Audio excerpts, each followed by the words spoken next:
Delhi sultanates வந்து ரொம்ப முக்கியமானது. குரூப் 4 எக்ஸாம்லேயும் குரூப் 1 எக்ஸாம்லேயும் ஃபர்ஸ்ட் டைனாசிட்டி பார்த்தீங்கன்னா ஸ்லேவ் ஆர் மம்லுக் டைனாசிட்டி.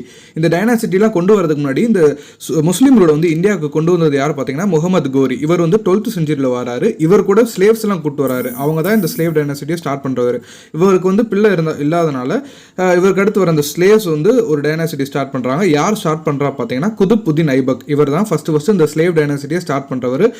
இவர் வந்து எப்போ ஸ்டார்ட் பண்ணுறோன்னா 1206 வந்து ஸ்டார்ட் பண்ணுறாரு. இவர் வந்து 1210 வந்து இறந்து போயிட்டாரு. இவர் வந்து ஒரு முக்கியமானது பண்ணியிருப்பாரு. என்னன்னு பார்த்தீங்கன்னா குதுப் மினாரை வந்து இவர் தான் ஃபர்ஸ்ட் பில்ட் பண்ணாரு.